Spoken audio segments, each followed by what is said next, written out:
Saúde a igreja com a paz do Senhor. Hoje nós estamos reunidos mais uma vez para estudarmos a lição de número 20, 18 de maio de 2025, e o ano termina, todas as vezes. O rei Artaxerxes envia Esdras a Jerusalém. Nosso texto básico, Esdras capítulo 7, os 28 versículos.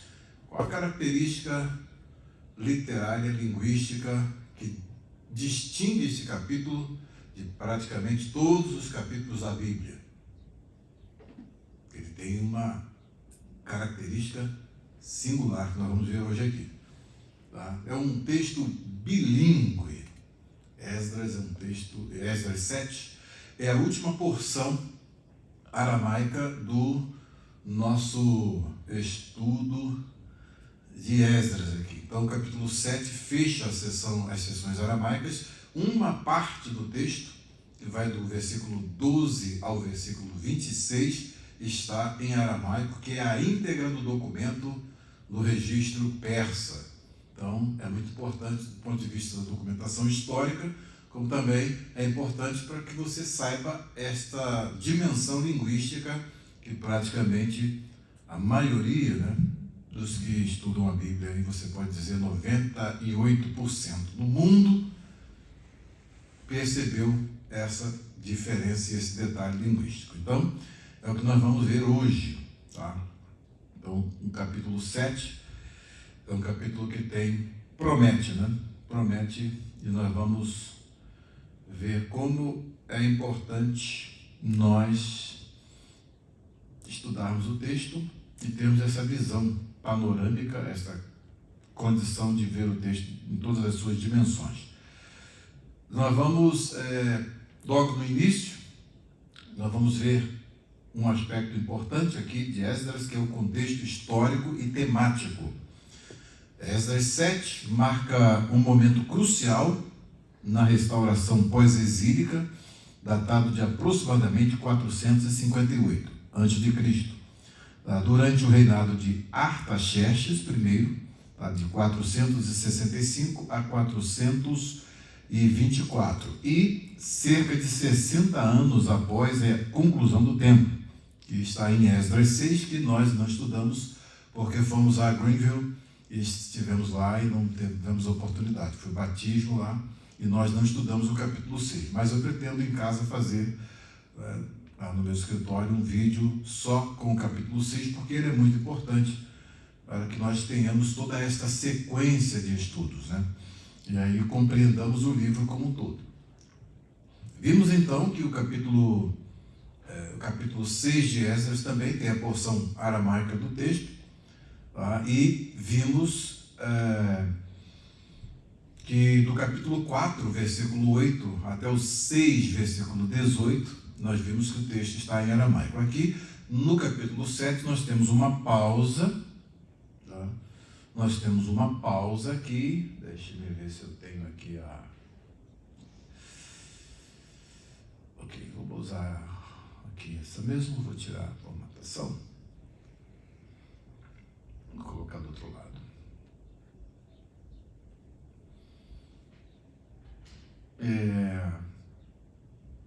Aqui o texto. Um pouquinho mais de altura para ele. Então você tem aqui o texto bíblico.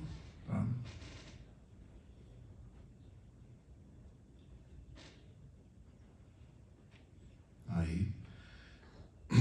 O texto termina aqui, a seção aramaica. Termina aqui. E aí, quando você entra no capítulo 7, o texto vai para o hebraico. Então, começa com o hebraico. E vai assim até o versículo 11. O versículo 11 é a introdução da carta. Já o conteúdo da carta está em aramaico. Que aí já começa aqui, a porção aramaica, a partir do versículo 12. E isso se estende até o versículo 26.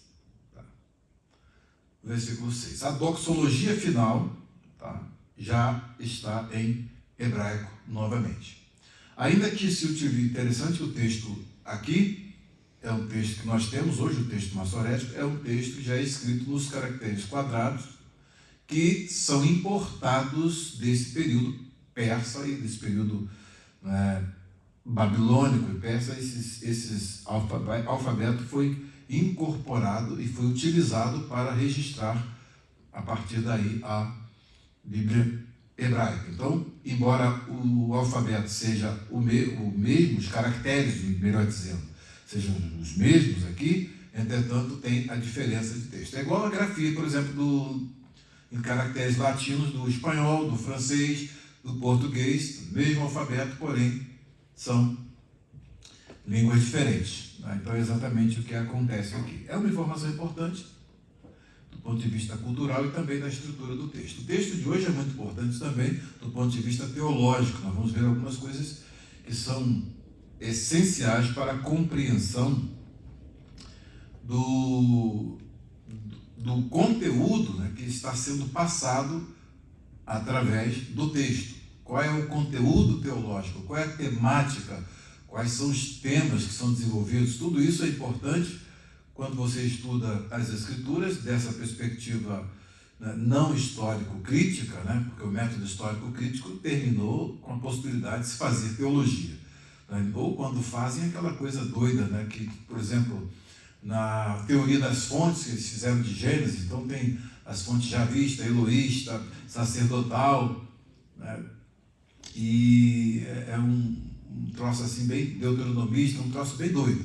E depois ele fala teologia do javista, teologia do eloísta, teologia do deuteronomista, aquela coisa doida, porque eles fazem segmentações que já foram descartadas, grandes estudiosos já jogaram isso na lata do lixo. Tá? E um dos que mais contribuiu para que o fim, né, dessa abordagem histórico-crítica, realmente nós chegássemos ao fim da abordagem histórico-crítica, foi o Gerhard Meyer. O Gerhard Meyer escreveu esse livrinho aqui, que eu já falei para vocês várias vezes, vai ser importante até um videozinho que eu vou fazer essa semana, né, o fim do método histórico-crítico. O método histórico-crítico veio como produto do iluminismo que entra nos estudos bíblicos. Aí a tentativa de se ler a Bíblia a partir dessa perspectiva naturalista, dessa perspectiva que exclui o sobrenatural, invalida praticamente toda a Bíblia, porque ela já começa com o sobrenatural. Então, é importante nós hoje utilizarmos o método que a gente usa, o método de uma hermenêutica gramática histórica, uma abordagem gramática histórica. Vemos a gramática, a importância da língua na qual o texto foi escrito, como também a importância de situar o texto no ambiente histórico, onde ele está, tá? Para podermos, então, no final, fazermos a aplicação para nós.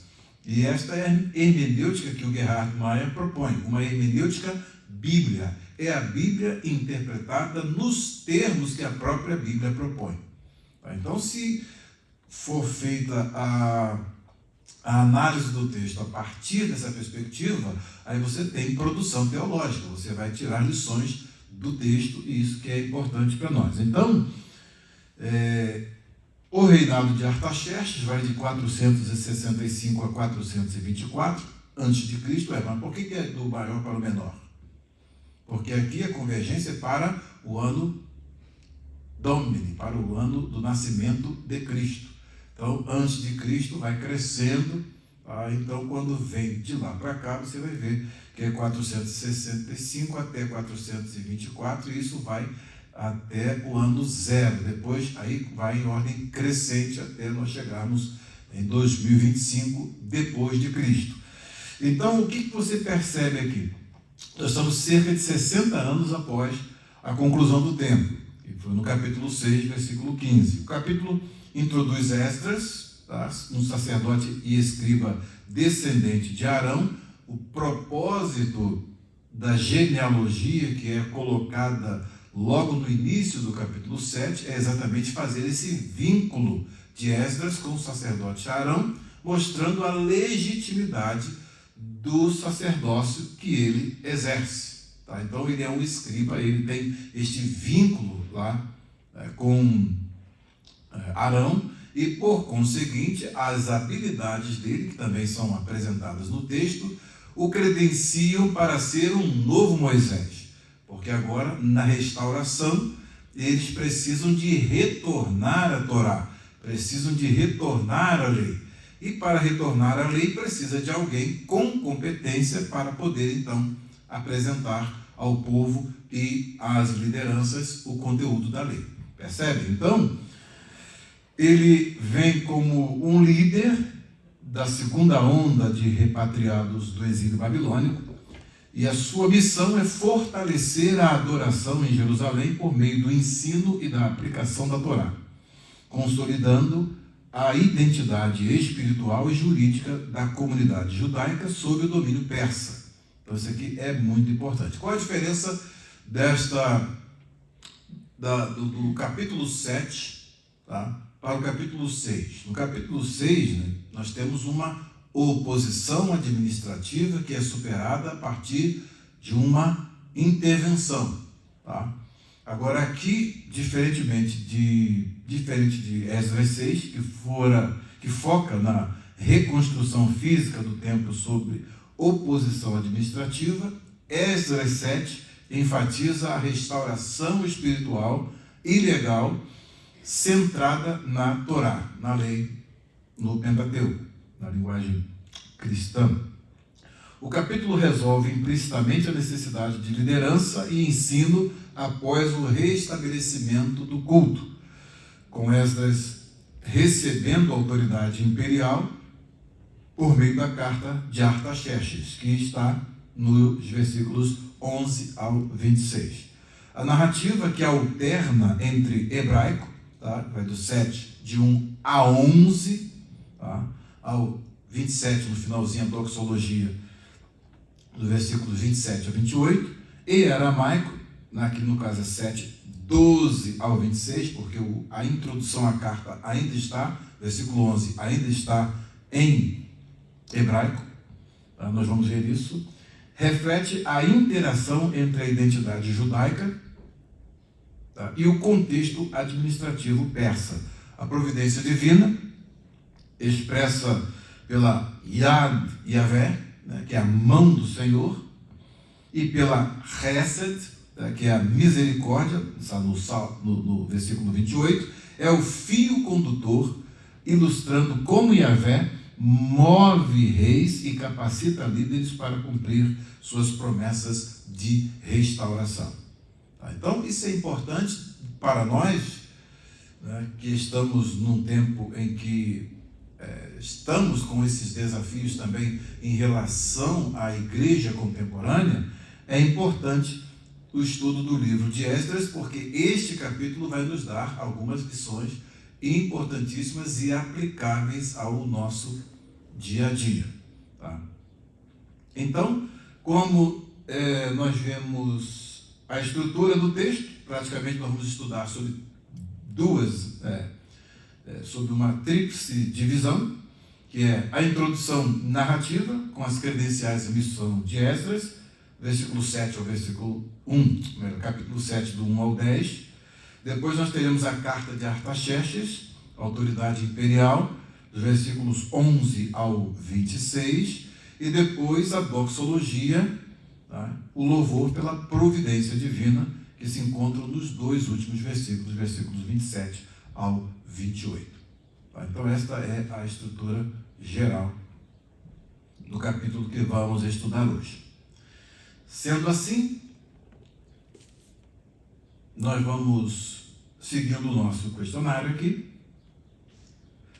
que ele vai nos guiar na lição de hoje. Então, a lição de hoje, né, tem como texto áureo. O que é texto áureo? É o texto de ouro, né, destacado. É o versículo 9. Porque no primeiro dia do primeiro mês foi o princípio da sua subida de Babilônia, e no primeiro dia do 5º mês chegou a Jerusalém, segundo a boa mão do seu Deus sobre ele. Então, isso é extremamente importante, essa expressão, a mão do Senhor sobre Esdras. Isso é que faz toda a diferença. Ele está no contexto persa, mas lá a mão do Senhor estando sobre ele, ele se encontra numa posição favorável, mas ele recebe toda aquela cobertura de que ele precisa para estar em Jerusalém, para fazer um trabalho para Deus.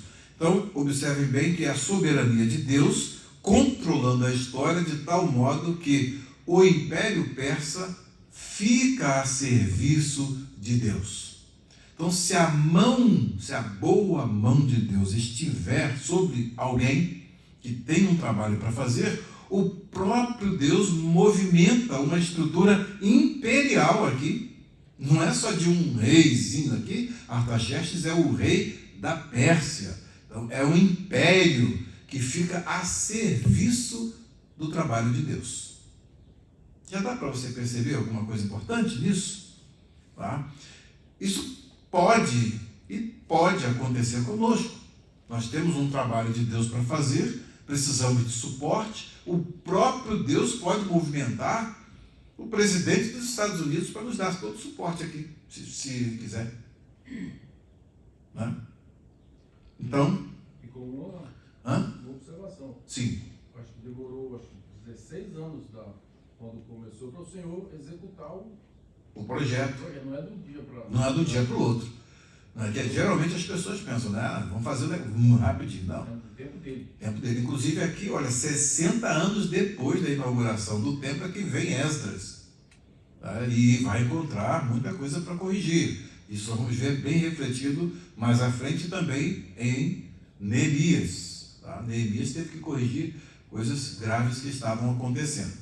Tá? No capítulo 6 tem um aspecto importante nessa nossa introdução, no capítulo 6, que é exatamente o modo como Deus se torna gracioso a pessoas que são gentias, tá? São gentias, mas que entram para participar do povo da aliança.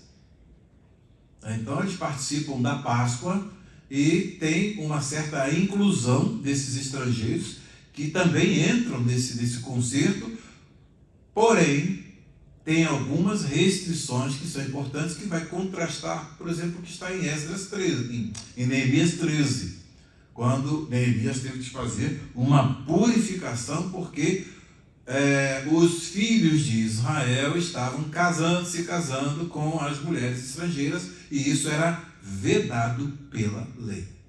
Então, esta inclusão desses estrangeiros para participarem da Páscoa, inclusive, da inauguração e da vida cotidiana, tá? Eles recebem uma inclusão, porém esta restrição de casamento misto fica ainda em vigor, porque é a Torá que está em vigor, é a lei de Deus que está em vigor. Então não poderia haver essa mistura, e acabou acontecendo. Tá? Então lá na frente você vai ver com bastante clareza a valentia de Neemias para poder erradicar isso do meio do povo de Israel. Tá, então, esses dois aspectos, inclusive eu escrevi até um artigo respondendo a uma pergunta, né, falando a respeito disso. Qual a diferença dessa inclusão em Esdras 6 e a exclusão parcial ali em Neemias 13? Então, aí eu fiz uma abordagem, tá, e isso é muito importante, porque eu também levei para o Novo Testamento, e aí tem uma série de aspectos que vai nos ver que a nova definição de povo de Deus hoje, né, é o Israel de Deus, né, que nós vimos em Apocalipse 7, mostrado ali por duas perspectivas, né, a perspectiva da completude desse Israel de Deus hoje, e depois aquela segunda visão que é a humana, né, entre povos, tribos, línguas e nações. Né, então aí é visto sob outra perspectiva. E o Apocalipse 7 faz um vínculo importante a respeito disso. E as restrições que são impostas nesse caso específico, também o Novo Testamento reitera. Então não há uma descontinuidade, há uma restrição para que não haja o que se chama de julgo desigual. Tá? Então, é importante que nós vejamos esses aspectos. Mas aí, se para uma análise depois, eu posso até passar. Já passei lá no grupo de estudos, se vocês quiserem participar, participem lá do grupo, que durante a semana nós vemos muitas coisas importantes ali, e esta semana foi uma semana bem produtiva. Tá? Então, hoje, nós vamos aqui ao capítulo 7, e a primeira pergunta é a seguinte: de qual tribo e de que família era Esdras? Qual era a função que Esdras exercia? Para onde o rei Artaxerxes enviou Esdras? E o que Esdras fazia com habilidade e dedicação? Então, nós temos uma pergunta tetrapartida. A pergunta 1 tem aqui 4 partes. Eu fiz aqui, já mais à frente aqui, nosso questionário, eu já fiz aqui a resposta, já dando, fazendo uma segmentação. Tá? E deixa eu ver mais à frente aqui.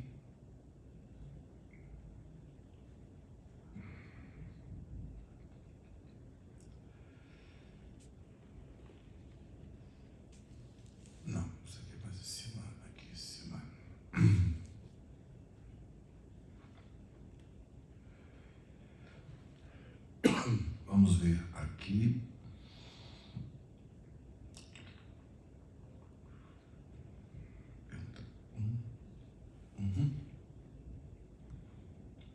Aqui, já ficou bem mais fácil. Sempre nós começamos vendo aqui o primeiro versículo,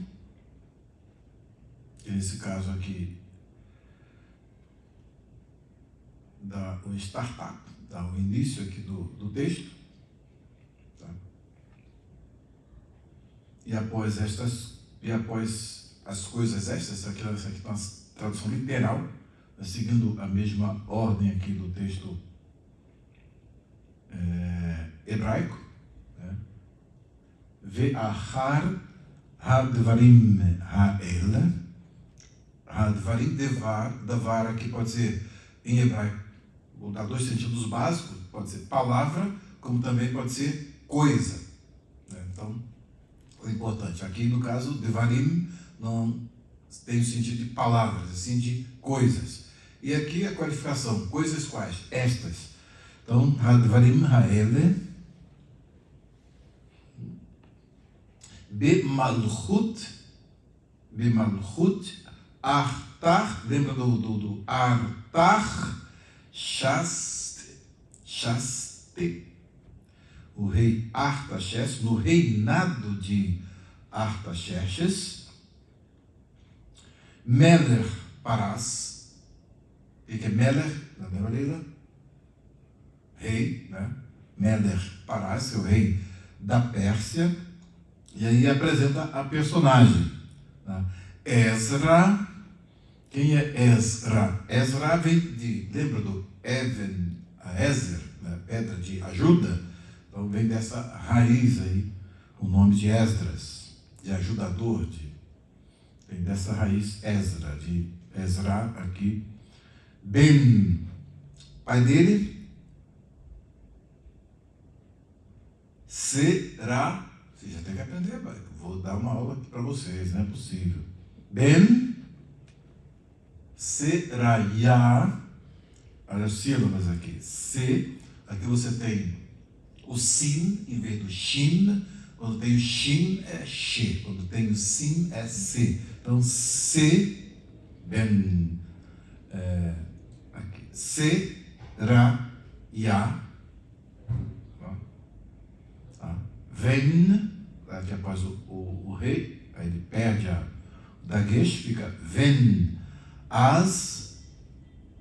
reya, que é o filho de. Então vai dando a sequência. Ele é filho de Seraías, filho de Azarias, Ven Ben-Hilquiah. Então, filho de Ilquias. O texto segue a partir daí, vai em hebraico até o versículo 11. Tá? Vai em hebraico até o versículo 11. Então, nós vamos aqui respondendo a pergunta na nossa sequência. Deixe-me botar aqui. De qual tribo e de que família? Vocês estão enxergando aí? Ou quer que aumenta mais um pouquinho?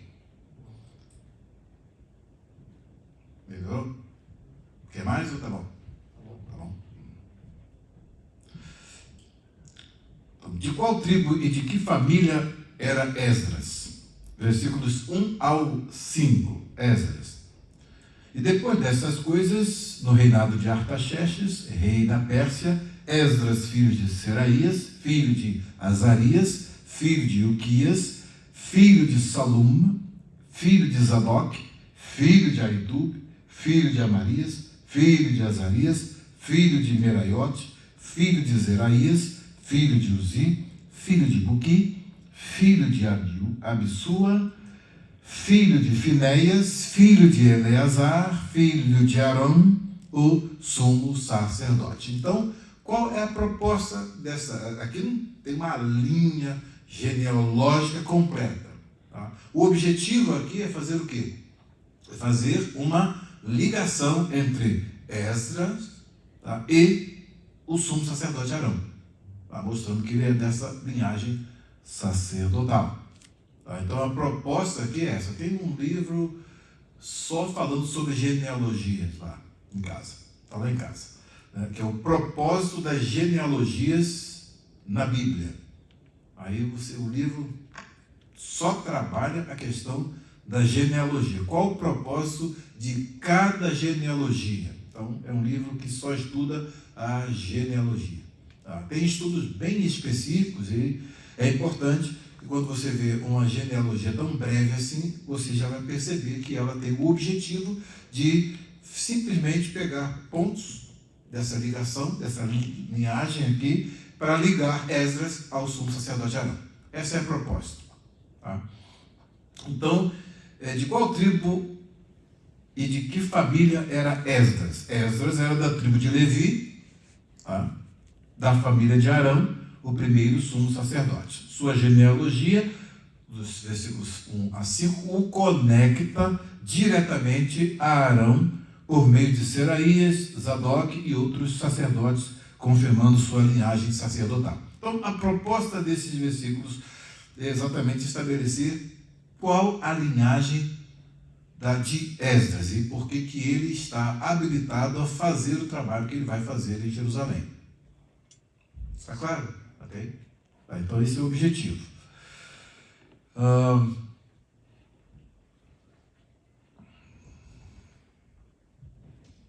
Kohen Harosh, que é o sacerdote principal.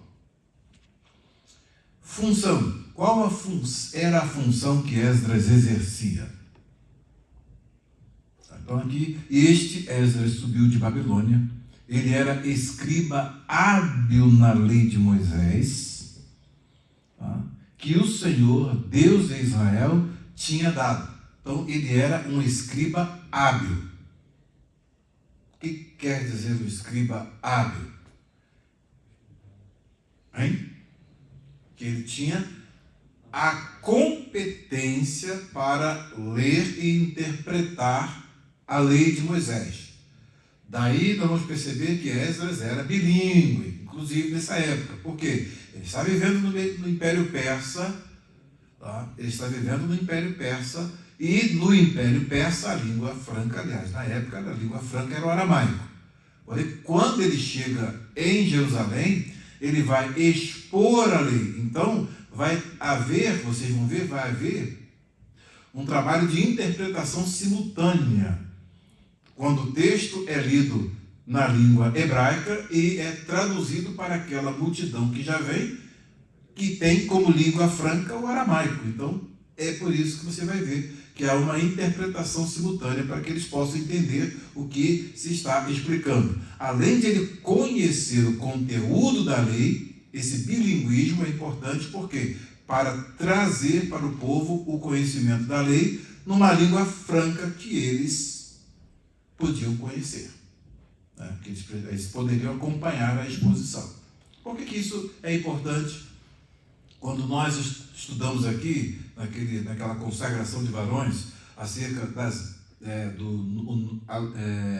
a pronúncia do nome, né, de Deus e a legitimidade do nome Jesus, nós falamos exatamente por assim dizer, dessa sacralização de todas as línguas a partir da escolha do próprio Deus de 3 línguas para comporem o cânon sagrado: hebraico, aramaico e grego. Então não é só o hebraico que é a língua, tem gente aí que tem essa psicose, né? Que é o hebraico que é a língua sagrada. Não, o aramaico também é, está aqui no cânon sagrado. E o grego também é, porque para nós cristãos, inclusive, o Novo Testamento foi escrito em grego.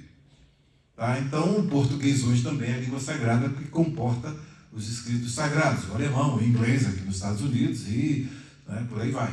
Tá? Todas as línguas passaram a ser línguas que têm possibilidade de receber os oráculos sagrados da parte de Deus. Tá? E isso é evidenciado com na inauguração da igreja. O que acontece na inauguração da igreja? O que aconteceu? O fenômeno. Quando o Espírito Santo batizou ali, né? O que aconteceu com eles?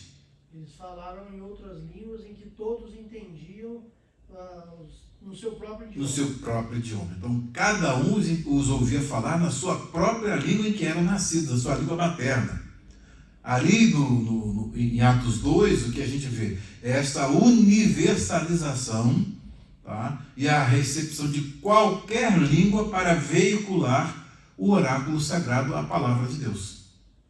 Tá? E isso é muito, muito importante, porque não tem o hebraico é mais sagrado do que todas as línguas. Não, o aramaico também está aqui no cânon, inclusive do Antigo Testamento, né, do Tanar, e é uma língua que está veiculando a palavra de Deus. Tá? Acompanhando direitinho? Então isso é importante, né, para você ter essa noção. E uma vez já contei para vocês aí daquele pessoal do roupão azul que chegou lá perto de casa lá e começaram que o nome dele era Yohanan agora, não era mais João, né? Era Yohanan. Eu falei, ok, tá bom.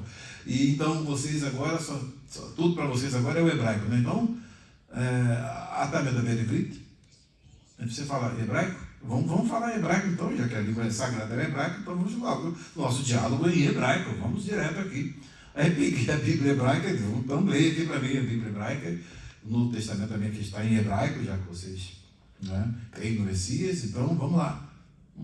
Cadê? Né? Só uma psicose, assim, que um nome, Yohanan, né, Yosef, tá? Para poder dizer que sabia. Então vamos logo, já que o hebraico é abrir a língua, então vamos começar logo falando em hebraico, né?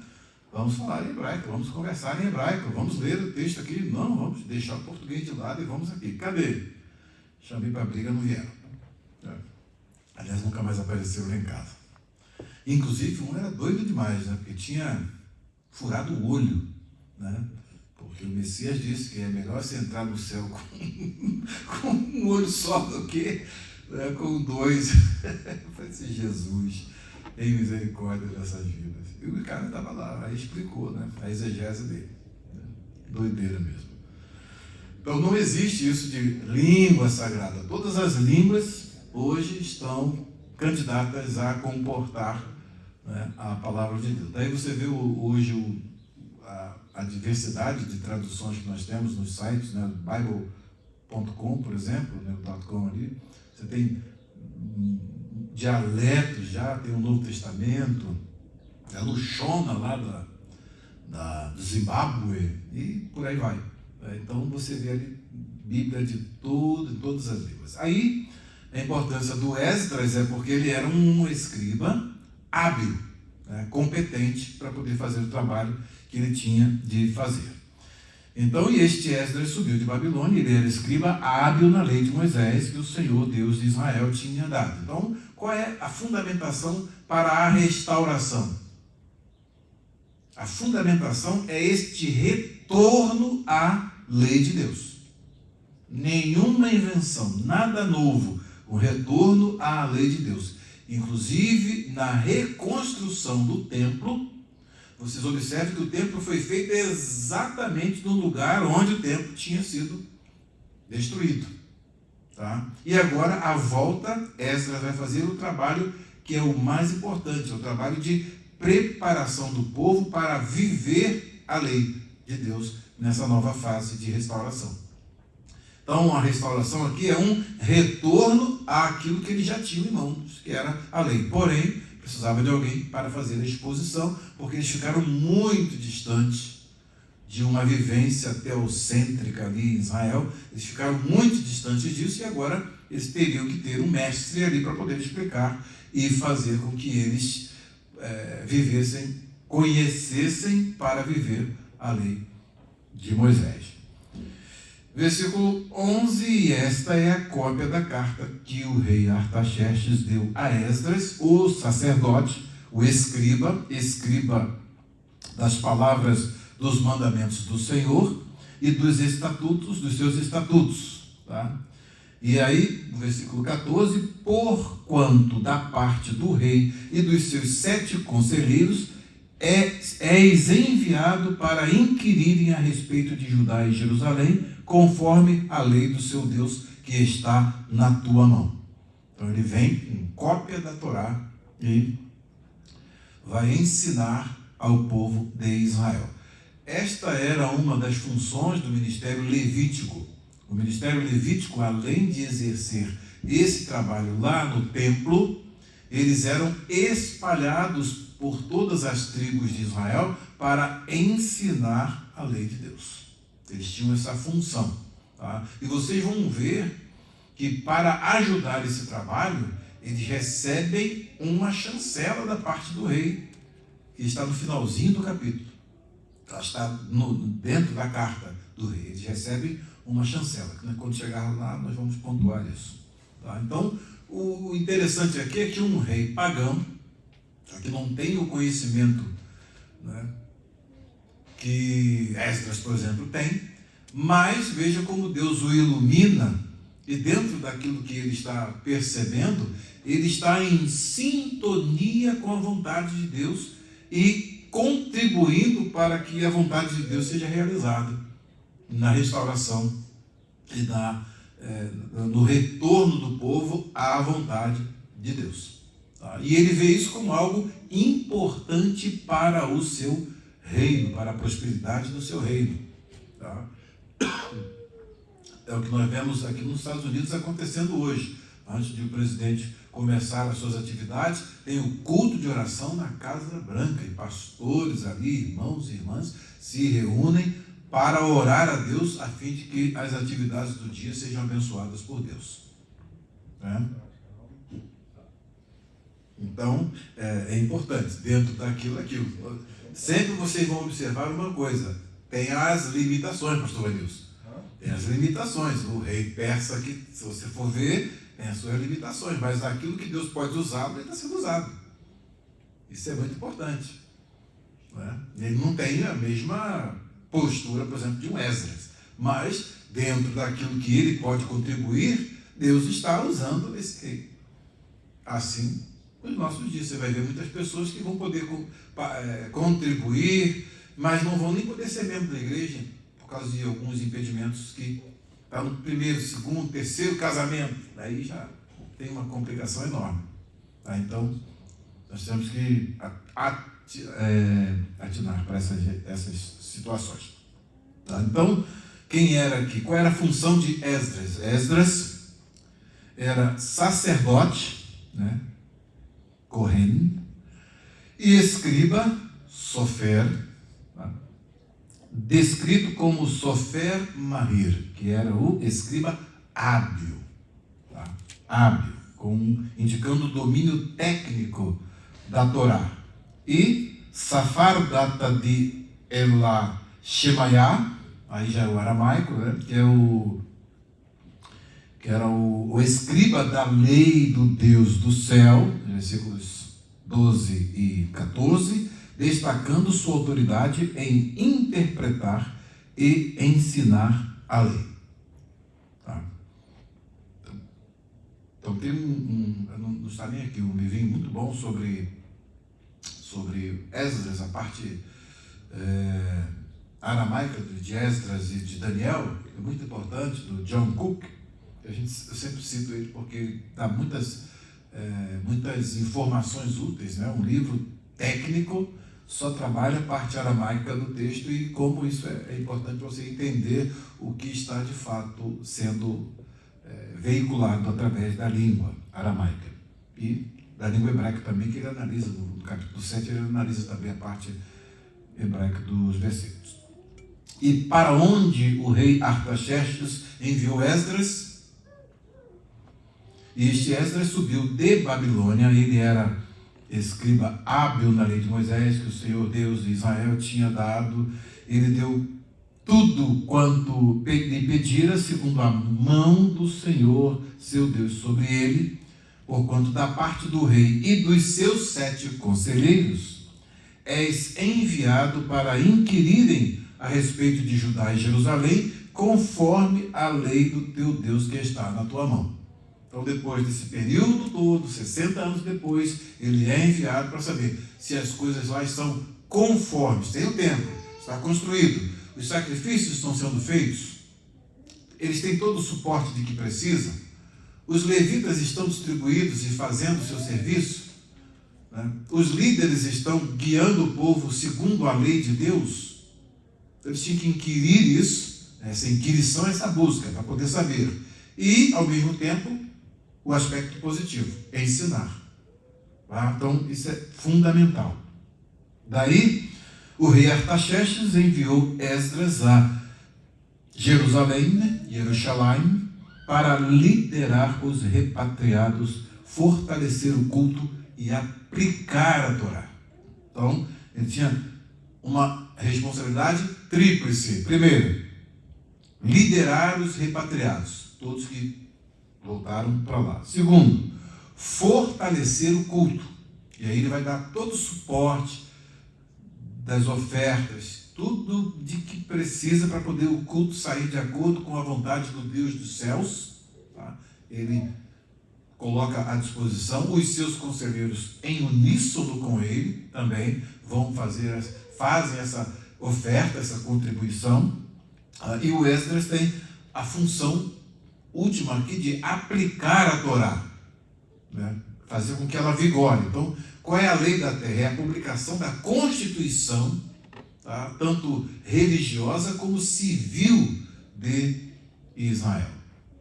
Então, esses dois aspectos vão ser bem colocados. Inclusive, lá no finalzinho da carta tem uma recomendação do rei falando sobre esses aspectos civis, né? E sobre alguém se insurgir contra a autoridade de Esdras, que o imperador investiu, além da autoridade do próprio Deus, pela linhagem de Arão, que ele é sumo sacerdote, e também ele é escriba, hábil e competente, ele está investido de autoridade imperial para poder fazer o serviço.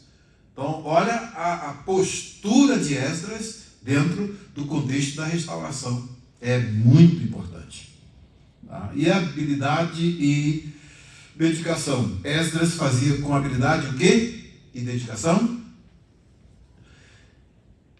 Ele era hábil, mahir,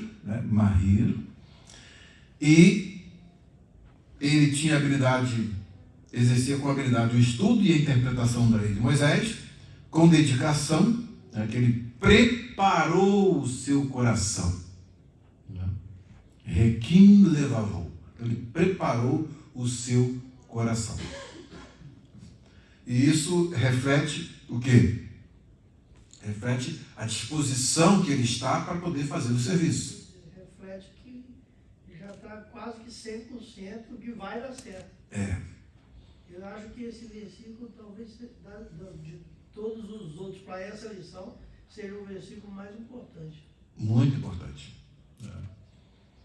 E ele buscava, né, lidrosh, ele buscava e praticava lassot, fazia e ensinava lelamed. Os verbos aqui utilizados aqui no infinitivo são verbos que indicam preparação. Então ele tinha habilidade para interpretar, estudar e interpretar a lei, preparou o coração, tá? dedicação, tá? Essa dedicação que ele tinha, tá? Essa busca, né? Essa busca, a prática e ensino da lei de Israel, ele era um homem completo para fazer o trabalho. Estava habilitado e com todo o suporte imperial. Isso é importantíssimo. O próprio Deus via que Esdras, que era esse homem que tinha a mão de Deus sobre ele, tá? Obviamente a mão de Deus também sobre o rei, sobre os seus conselheiros, para poder eles abrirem o coração e darem suporte ao trabalho de Esdras. É muito, mas muito interessante. Tá? É muito interessante. Tem uma coisa que vai acontecer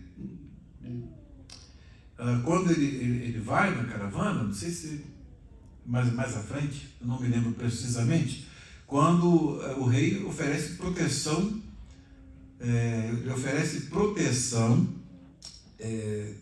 militar para Esdras. E ele, me parece, ele abre mão disso por conta, bem, se eu ensino que o Deus dos céus está comigo, que a mão dele está comigo, que ele é a favor daqueles que andam segundo a sua vontade, como é que eu vou precisar desse suporte militar, uma vez que eu estou numa missão de Deus, e ele está com a sua mão sobre mim? Dá uma olhadinha aí, procure para mim. Eu acho que esse versículo é muito importante. Olha a confiança que ele tem. Eu fiquei até constrangido de aceitar uma proteção militar.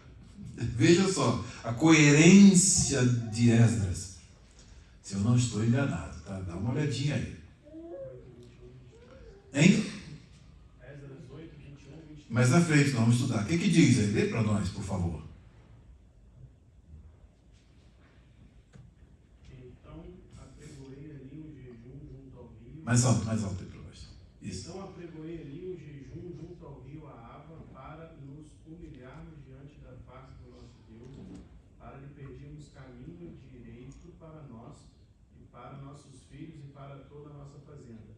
Porque me envergonhei de pedir ao rei exército e cavaleiros para nos defenderem do inimigo no caminho, porquanto tínhamos falado ao rei, dizendo: a mão do nosso Deus é sobre todos os que o buscam para o bem, mas a sua força e a sua ira sobre todos os que o deixam. Nós, pois, jejuamos e pedimos isso ao nosso Deus, e moveu-se pelas nossas orações. Perfeito. Você percebeu bem? A coerência teológica dele. Ele ensinou para o rei. Ele falou, não, o Senhor é sobre nós, e a mão dele sobre nós, ele está favorável a nós. Acima de tudo, a melhor intenção é de Deus que nós cheguemos em paz lá. Então nós temos uma cobertura, nós temos uma proteção. E se o nosso Deus é a nosso favor, o que a gente vai fazer? Você fica tranquilo, não preciso, eu não quero. Eu me envergonhei de pedir proteção militar. E aí então ele jejua, e aí o Senhor, né, moveu-se pelas orações e pelo jejum que ele fez. E olha que caminho, que coerência teológica tremenda. Tá? Então, já valeu, né? Esse aí vai ser o estudo mais à frente.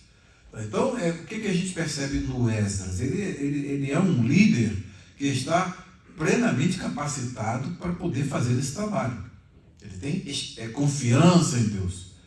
Ele tem essa experiência.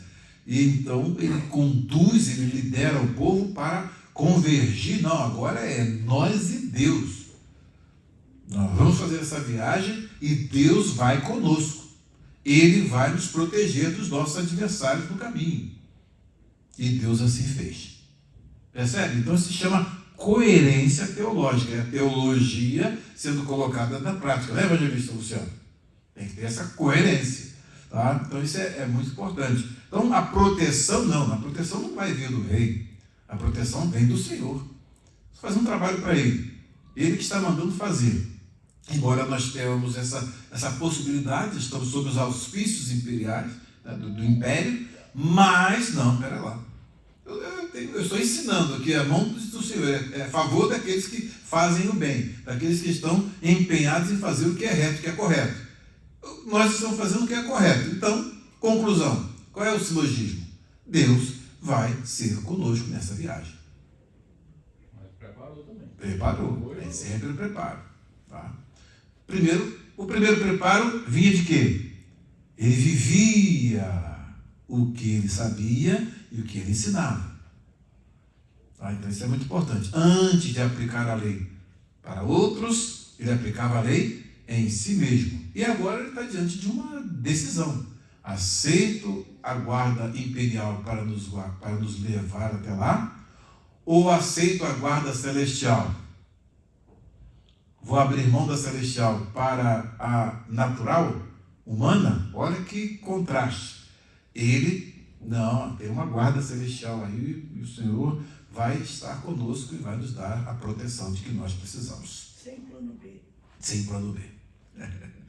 Ok, tem aí? Segunda pergunta. Classes de pessoas. Quais classes de pessoas foram com Esdras a Jerusalém? Versículo 7.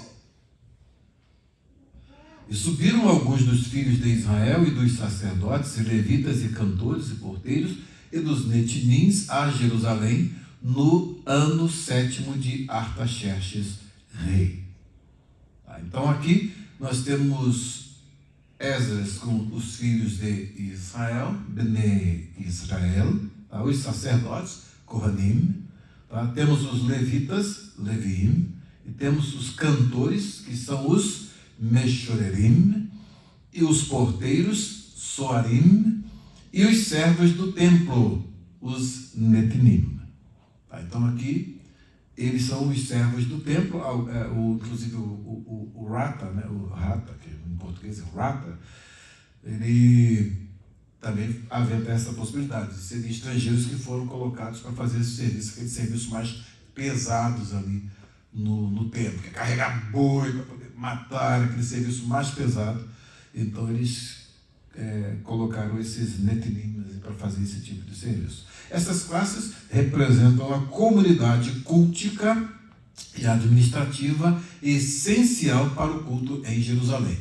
Então eles tinham todo o staff, todo, né, o conjunto de pessoas nas suas diversas atividades para poder fazer o serviço. Tá? Isso é importante. Tranquilo, tem? E o mês e ano da partida. Em que mês e em que ano do reinado de Artaxerxes Esdras partiu da Babilônia?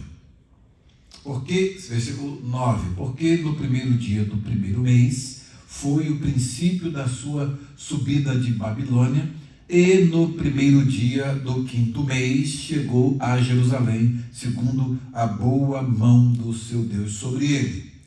Cadê a tabelinha aí com os meses do calendário judaico? Vocês têm aí, eu já passei para vocês, né? Então, está aqui. Esdras partiu da Babilônia no primeiro dia do primeiro mês, então mês de Nissan, tá? Março e abril. Eu já passei a tabelinha para vocês, né? Do 7º ano do reinado de Artaxerxes I. Então aqui 458 antes de Cristo. Mês da chegada. Em que mês Esdras e os que o acompanharam chegaram a Jerusalém? No mesmo versículo diz que porque no primeiro dia do primeiro mês foi o princípio da sua subida de Babilônia, e no primeiro dia do quinto mês chegou a Jerusalém, segundo a boa mão do seu Deus sobre ele. Então a viagem foi em paz, tranquila, porque ele estava sob a escolta celestial. Deus dispensou os seus anjos para protegê-lo e ele chegou em paz. Daí, Esdras e os seus companheiros chegaram a Jerusalém no primeiro dia do quinto mês. Qual é o primeiro dia do quinto mês? O mês de Av, tá? Entre julho e agosto do mesmo ano, tá? 458 a.C., e a viagem durou 4 meses completos. Tá? Sustentada aqui pela Yad Yavé, que é a mão de Deus sobre ele. Ok? Então, informação bem passada. Tá? todo o trabalho de análise do texto, ele é bem trabalhoso. Quando você faz a análise do texto, tem que ter aquela habilidade, aquela perícia. Então, é um trabalho bem trabalhoso. Aqui eu estou fazendo só uma síntese, porque o nosso tempo é um tempo em que a gente tem que ver tudo dentro de colocar o oceano dentro de uma xícara. Então, o que a gente puder colocar dentro da xícara, as informações são bem diretas. Mas quando nós pegamos aqui, por exemplo, verso 9, então todo o trabalho que é feito, o trabalho é feito na análise lexical, no léxico, agora nós temos em português, que é muito bom, com as últimas pesquisas lexicográficas do Dr. Edson de Faria Francisco, o léxico do Antigo Testamento interlinear, temos o Antigo Testamento interlinear, tá? Então, esses livros são importantes, e mais outros léxicos tradicionais que são utilizados para você definir cada palavra, tá? E você faz análise morfológica. Quando começa aqui, começa com a partícula que, tá? Começa aqui, errad, aí você vem, faz a análise. O que é a análise? A análise é a separação, tá? Então a análise é essa separação. Então você pega que, aí conjunção, que significa pois, introduzindo uma explicação, o acento, que é importante, você vê aqui os maçoretas, os maçoretas colocaram aqui, os acentos para poder marcar não só a sílaba tônica, mas as segmentações. Então eles fizeram todo esse trabalho. Você já imaginou quanto tempo que levaram para fazer isso? Muito tempo. Mas fizeram todo esse trabalho, o texto era todo consonantal, eles colocaram as vogais, fizeram a divisão do texto, tá? Palavra por palavra, colocaram os símbolos, que hoje são usados para cantilação, mas também definem a pausa lógica, definem a segmentação. Eram tudo junto, o texto era corrido. Sem vogal e tudo junto. Sem vogal e tudo junto. Depois de que foi feita a separação das palavras, e também naquele alfabeto que já mostrei para vocês da outra vez, que era o Paleo-Hebrew, o Paleo-Hebraico. Paleo-Hebrew, aquele Paleo-Hebraico era o outro alfabeto totalmente diferente. Vocês imaginam para poder fazer. Então tinha que ter uma competência enorme para poder ler aquilo ali, e você ter a condição de saber qual era a vogal, que palavra era aquela. Então o contexto é que vai dar, para o leitor aquela condição. É quando você pega PR, você imagina o português sendo escrito apenas consonantalmente, só com as consoantes. Então PR pode ser para, pera, pura, puro, mas só está ali PR. Como é que você vai definir? Pelo contexto. Então aí pelo contexto, você pega um texto puramente consonantal em português, e você vai ter a habilidade de ler aquele texto, sabendo que ali, no caso, é pera, ou é pura, ou é para, ou é parar alguma. Você vai saber a vocalização pelo contexto. Então, é significativo isso. É como hoje, quando nós, a partir do quinto período de hebraico na UFRJ, então o aluno já deixa de ler textos com vogais, só lê textos consonantais. Então o texto é todo consonantal. Aí o texto consonantal é aquele texto que você só tem as consoantes. Você tem que preencher mentalmente, saber qual é a palavra que está ali. Então você tem que conhecer a estrutura da língua, conhecer a morfologia e tudo mais. Então é um trabalhinho bem diferente.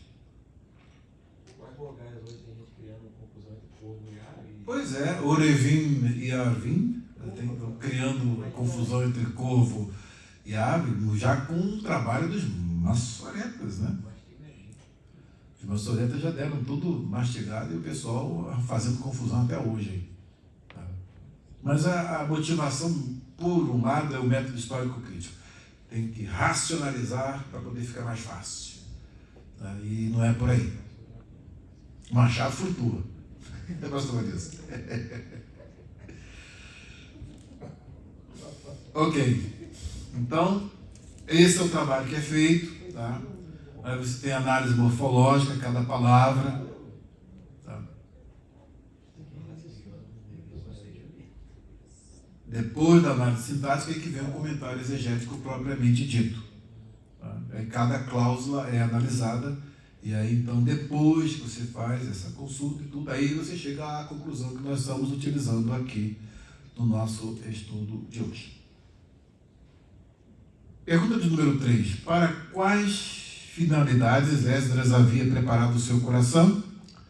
Verso 7 e 10. Porque Esdras tinha disposto o seu coração para buscar a lei do Senhor e para a cumprir. Né? Então isso aqui é algo importante. Buscar e fazer. La'asot é o verbo fazer, no imperativo. Fazer. Faça minha obra. Então não é algo teórico, não é algo... Ali está a planta para a realização, né, a arquitetura das ações. Está tudo aí desenhado na palavra de Deus. E então aqui é importante que ele tinha disposto o seu coração para buscar a lei do Senhor, tá? Lidrosh, e estudar, interpretar e praticar a lei, la'asot, viver seus mandamentos. Depois de viver, aí ensinar. Qual era a maior ilustração dos sermões de Jesus?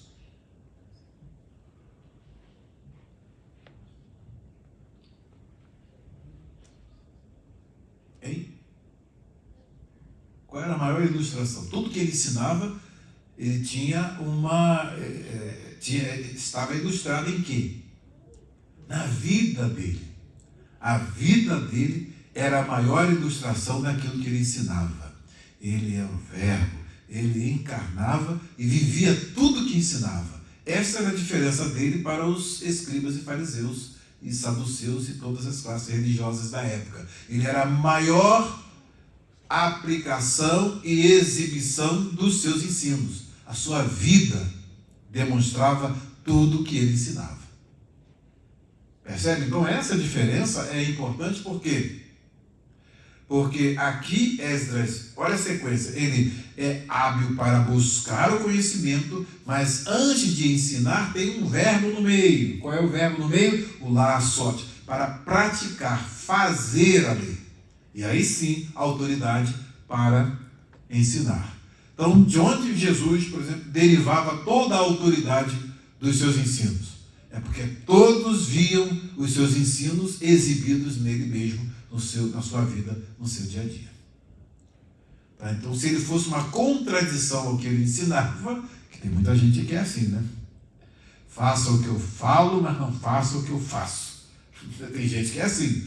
Né? Mas aqui, você vê que Esdras, ele busca a lei, pratica a lei e então tem autoridade para ensinar seus estatutos e juízos em Israel. Tá? Então isso é muito importante. Melamed Chok u'Mishpat. Então juízo, já estudamos isso naquela quantidade de palavras, né, que define, né, inclusive o Salmo 119 é dedicado exatamente a isso. E nós estudamos essas palavras que são utilizadas. Chok, que são os estatutos, e Mishpat, os juízos. Tudo bem para padronizar o que deve ser feito, como deve ser feito, e isso vamos ver mais à frente aqui. Tá? Então, essas ações refletem um compromisso espiritual de Esdras para o cumprimento da sua missão. Ele não somente sabia, mas ele praticava e agora iria ensinar. Então, tudo que ele ensinaria, todos veriam na sua vida própria. Ele era a maior ilustração do que estava ensinando. Que essa seja também a nossa vida. O resultado disso é a confiança que o senhor falou no capítulo 28. Exatamente. Esse é o resultado. Exatamente. Porque não era uma ligação, né, assim, com a lei, né, o livro da lei. Então, vamos pegar aqui o livro. Tá? Vamos pegar o Tanar aqui, tá? O livro da lei. Então, o livro e eu, qual é a conexão que temos entre nós? Então, o ensinamento da palavra estava dentro dele. E ele vivia aquilo. Esta vivência pela boa mão de Deus sobre ele. Graça. Graça. Deus não era obrigado a fazer o que fez na vida de Esdras, capacitando, habilitando para viver e para ensinar. Deus não era obrigado. Então isso já é graça. Chesed. Aí então é isso que traz todo o favor de Deus para o seu trabalho. Vai dar certo. Vai dar certo. Só aproveitando, pastor, não atrapalhando só, mas um gancho. Talvez seja a gente, se eu só pegasse no nosso contexto atual, que a gente conversa, a gente se conhece, a gente sabe o que o Senhor quer, sabe? E talvez essa não seria um dos nossos desafios, que a gente sabe o que Ele quer, a gente sabe o que o Senhor quer, porém essa dificuldade que a gente tem de botar em prática. Falta lá só praticar. O de que nós precisamos é praticar, porque saber nós sabemos. Então nós temos de praticar. Se não praticar, isso causa uma incongruência entre o que se conhece e o que se vive. E aí não traz autoridade, não traz bênçãos, traz reprovação da parte de Deus. É o que vai acontecer em alguns momentos aqui nesse contexto histórico. Que eles conheciam, sabiam que não podiam casar com mulheres estrangeiras, nem os homens estrangeiros casaram com as mulheres israelitas, e eles infringiram a lei, a Torá. Então isso trouxe consequências. Depois eles tiveram que despedir todo mundo. Acaba com isso. Tá? Então o conhecer é uma coisa. Agora, para dar vida a isso, a gente tem que viver. Para dar vida, a gente tem que viver aquilo que a gente conhece. Do contrário, se torna estéril o nosso conhecimento. O conhecimento é estéril. A gente sabe, porém, não produz nenhum efeito. Não tem nenhum Neemias para levantar hoje. Tem de ter. Tá, então, esse turning point aí, às vezes acontece na igreja primitiva. A igreja primitiva tinha lá, o pessoal sabia tudo que Jesus, tiveram o privilégio de viver em treinamento durante todo aquele período com Jesus. Mas na hora de colocar em prática, ir por todo mundo, pregar o evangelho a toda criatura, eles se confinaram em Jerusalém e ficaram ali e pararam e tal. Aí o que Deus faz? Trabalha, Deus não para, levanta o apóstolo Paulo, aí vai fazer o serviço. Outro exemplo também. Entendeu? E outra coisa importante, o apóstolo Paulo, quando ele... Depois o pessoal ficou, mas esse trabalho na mão do Paulo está crescendo demais, vamos lá saber o que está acontecendo. Aí chegaram lá e queriam impor aos gentios a circuncisão, e Paulo diz que em nenhum momento nós nos submetemos a isso. Eles vieram para espiar a nossa liberdade em Cristo. Olha, então o que acontece? Deus deu uma autoridade para poder Paulo levar ele para frente. E quando Pedro chegou, poxa, você conheceu lá os gentios, você foi lá na casa do Cornélio, Deus batizou os gentios do Espírito Santo, você batizou os gentios, e de repente você abandona e nunca mais volta lá, porque você virou judeu agora. Não é? Então você que é judeu, está vivendo reprovavelmente como um gentio, como é que você quer que o gentio vira judeu? Rapaz, diz assim, Paulo diz, e o texto diz, eu resisti na cara. Então já imaginou, né? Pedro tinha que fazer o quê? E Pedro era um dos primeiros. Mas conheciam e não entenderam o que Jesus falou. Aí ficaram só em Jerusalém, igrejão em Jerusalém, não é? 5.000 membros, logo assim. Aí ficaram todos acomodados lá, não queria sair para lá, para lugar nenhum, não.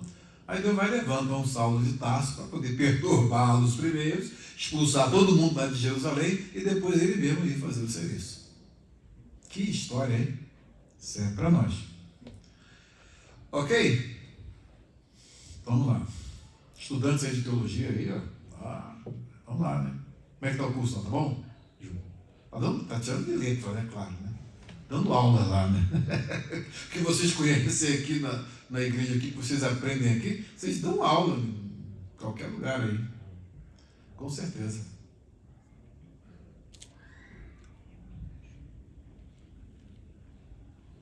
Essa semana aconteceu uma coisa muito interessante, né? Foi um debate que falaram sobre a judaização da igreja, uma digressãozinha. aí falando sobre judaização da igreja.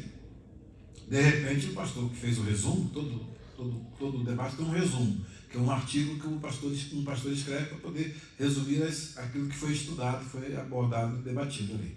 Aí, no meio da judaização, ele colocou lava-pés lá, como se sendo uma coisa assim, também judaizante. Eu falei, pelo amor de Deus, peraí. Aí eu peço vênia para discordar do senhor. Aí, você já leu esse livro aqui? Eu botei a foto do livro lá no grupo, né? Foot Washing em John 13, né? O lava-pés em João 13, e na comunidade Johannine Community, na comunidade joanina. Foi a tese de doutorado de um pentecostal, por isso que é a diferença dos pentecostais aí, brasileiros e dos pentecostais americanos, né? A diferença foi a tese de doutorado. Ele escreveu uma tese de doutorado falando só sobre o lava-pés.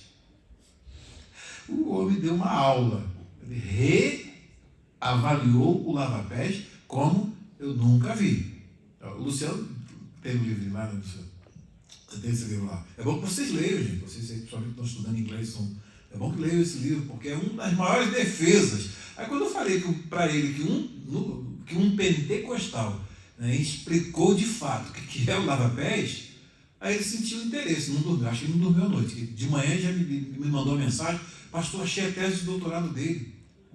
Vou ler aqui. O homem é sério mesmo, hein? E é pentecostal, viu? É daqui dos Estados Unidos. Né? O John Christopher Thomas. Aí passei para ele, aí viu que era lá. Não é só um símbolo de humildade, não. Mas a tese, meu Deus do céu, agora ela virou um livro, né? A segunda edição, inclusive, é excelente. É Foot Washing em John 13, lava-pés em João 13. Então, quer dizer, as pessoas são muito treinadas ali naquela cartilha deles, né? Aí vão falando as coisas sem mais nem menos. Aí tem alguém que está antenado, eu falei, peraí. Aí quando eu mostrei o livro, aí desmontou todo o argumento, né? E aproveitei e escrevi um artigozinho para o pessoal lá no nosso grupo de professores em classe, falando sobre lava-pés, mostrei o autor falando Ele mesmo me passou um vídeo do autor falando sobre o assunto, ficou super interessado, né? E a gente vê como é que é importante a gente conhecer a fundo, né? Saber a fundo, porque você está num contexto desse, num ambiente desse, né? Aí o pessoal fala lá, lava-pés é prática judaizante. Eu falei, não é não. Aí eu vou mostrar que o pentecostal disse que não é. Aí o cara fica todo desarmado, percebe? Ele fica totalmente desarmado, porque ele não tem para onde fugir, né? E a tese é tão bem defendida que não tem como negar. Aí nós não estamos solitários nesse planeta, tem sempre alguém que Deus usa para poder defender a verdade.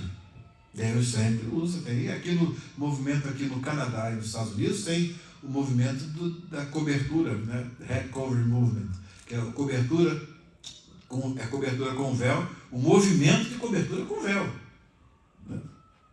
Então, o autor escreveu um livro, inclusive, né?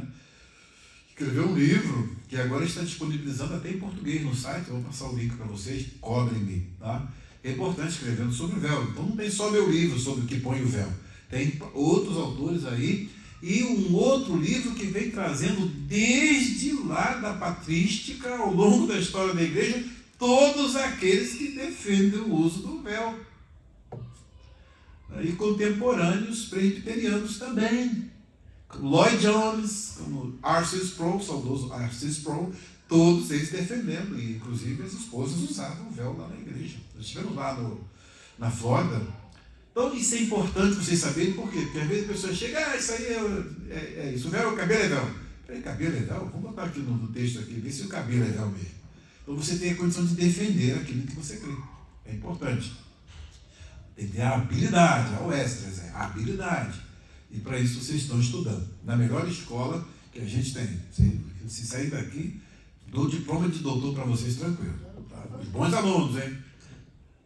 Estudando para fazer. É isso aí, para fazer, praticar, porque é o que autentica, que dá autoridade ao que nós falamos, é aquilo que a gente vive. Se for uma dissonância, se acontecer uma dissonância, por que os escribas e fariseus não tinham autoridade?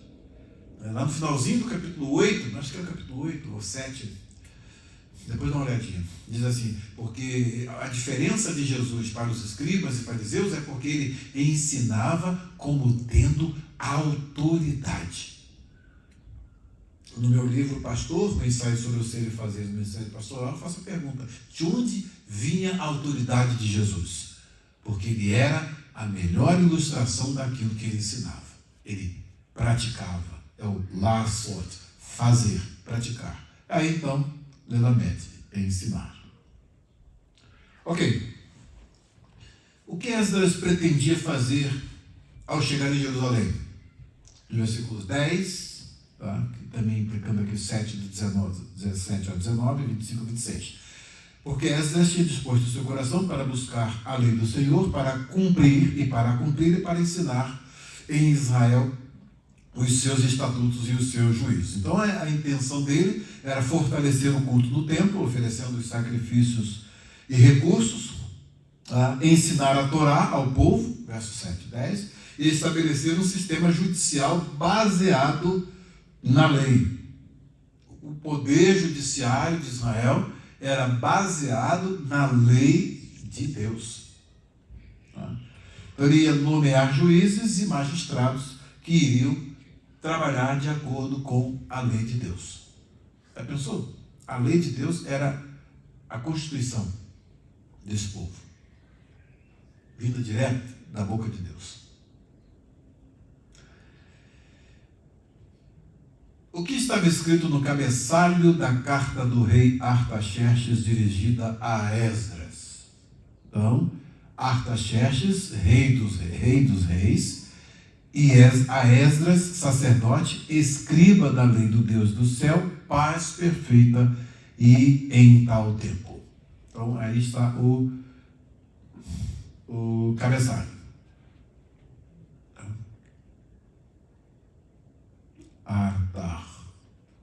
Artar, Shaste, Melech, Malkayah. Vou pegar o texto. Aqui é importante você ver a transição.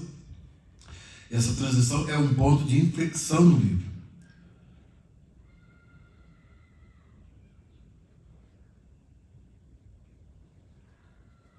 É um ponto de inflexão no livro. Aí o artigo que eu escrevi a respeito desse ponto de inflexão. Ou seja, aqui vai haver uma mudança muito importante quando o rei Artaxerxes, ele se identifica, tá? Como aqui, já vão lá? Leila. Artaxerxes. É o rei Artaxerxes. Melech Malchayah. Ele é rei, aqui na relação construta, rei dos reis. Rei dos reis.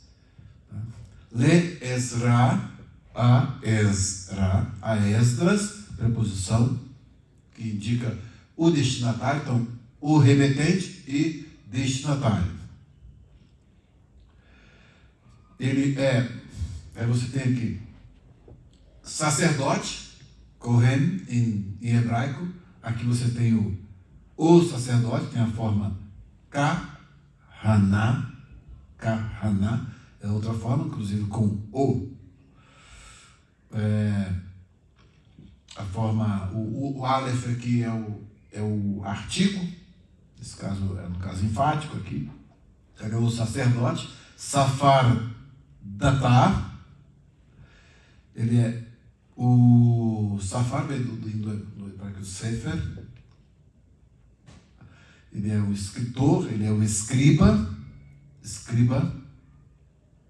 de quê? Da lei, datar, aqui a forma genitiva aqui feita pelo di, Elah, né? É o sacerdote do Deus. Aí vai outra relação construta, Shemayah, né? Que é os céus, Shamaim em hebraico e Shemayah aqui. Então a forma plural é escriba da lei do Deus dos céus. E aí então vem gemir, literalmente perfeito, ur-re-et. Ur-re-et é perfeito e agora.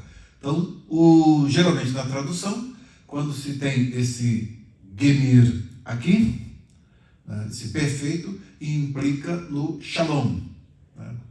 Então, aqui implica em paz perfeita. Geralmente é traduzido como literalmente perfeito e agora. Mas você pode ver que nas nossas traduções você tem paz perfeita.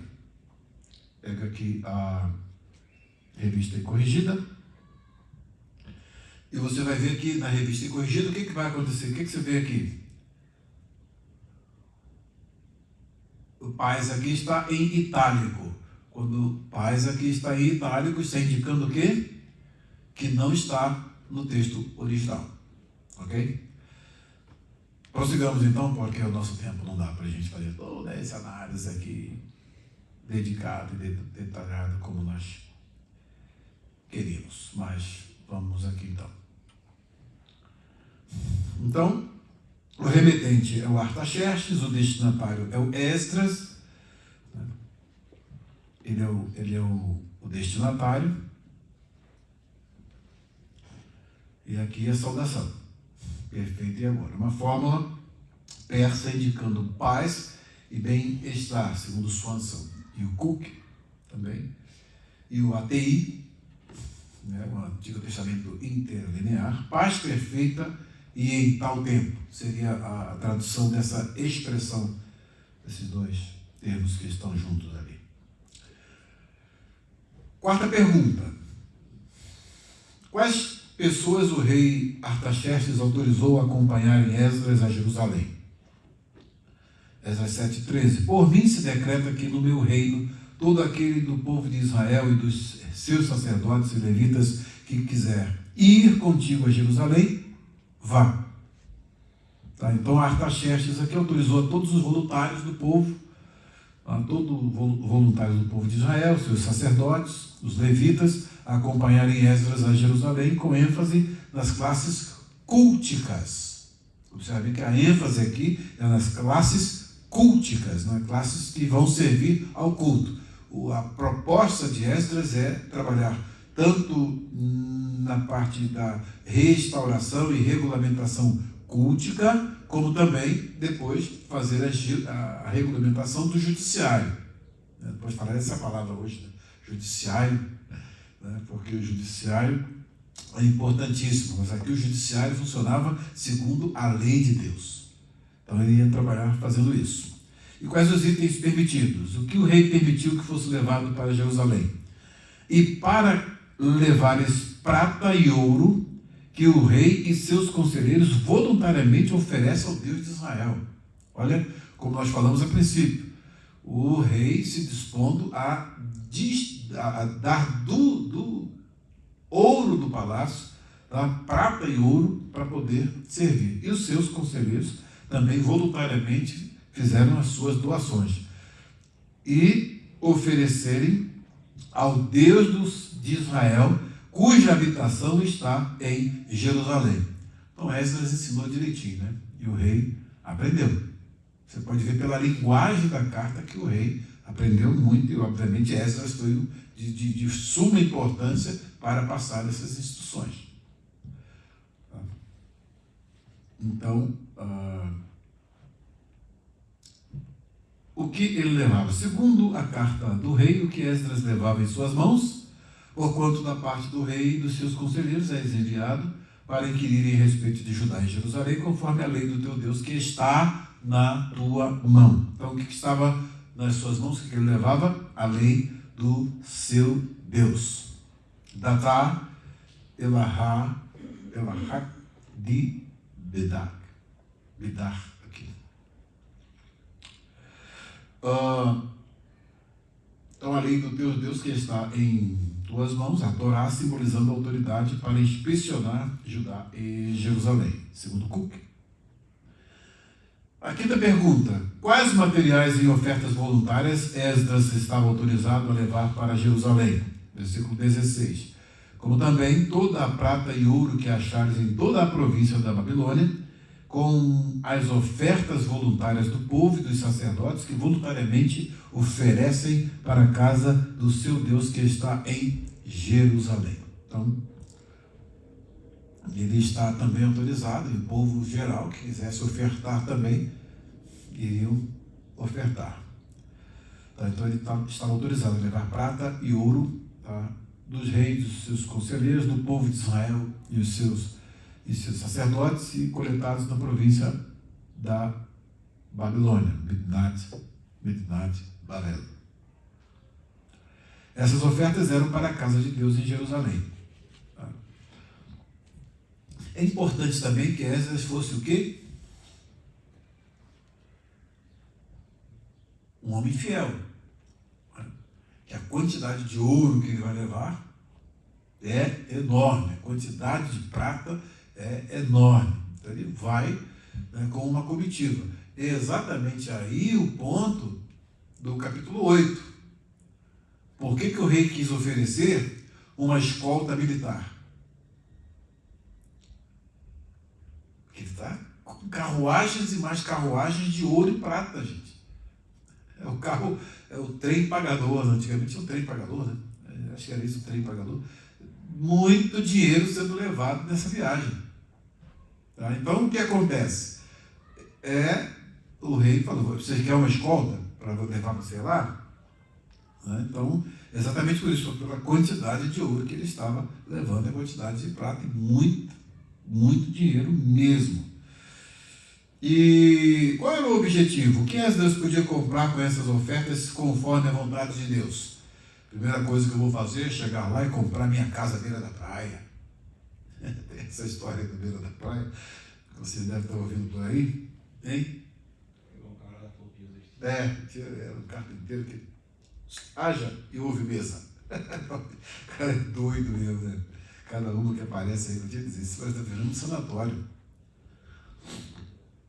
Na sociedade sem Deus também que pior, né? Agora tem as das mães reborn.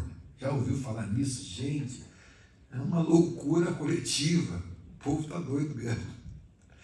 Está doido. Sociedade louca. Então, o que ele podia comprar com essas ofertas, conforme a vontade de Deus? Portanto, diligentemente, versos 17 e 18. Portanto, diligentemente, comprarás com este dinheiro novilhos, carneiros, cordeiros, com as suas ofertas de manjares e as suas libações, e os oferecerás sobre o altar da casa do vosso Deus. Esta é a verba marcada. Verba marcada. Qual é o objetivo dessa verba? O objetivo desse dinheiro é um dinheiro que tem uma finalidade específica. E Esdras não podia usá-lo de modo diferente. Então mostra o que? A necessidade de Esdras ser um administrador fiel. Né? Fiel. Então, com esse dinheiro, você vai comprar o quê? Novilhos, carneiros, cordeiros, né? Com as suas ofertas de manjares, com as suas libações, e os oferecerás sobre o altar da casa do vosso Deus, que está em Jerusalém. Isso aí é carta imperial, gente, escrevendo. E olha a responsabilidade. O rei libera dos seus tesouros, os conselheiros liberam dos seus tesouros essa quantidade enorme de dinheiro para ele levar lá. Mas é verba marcada, tem uma finalidade específica, não pode gastar com outra coisa. Entende? Isso aí é muito importante.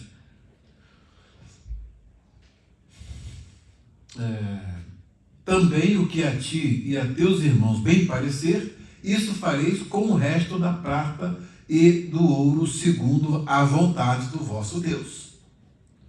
Percebeu aqui outra coisa importante? Compra tudo, os novilhos, carneiros, cordeiros, tá? Isso aí, para ofertas de manjares, suas libações. Se sobrar, o que vocês vão fazer?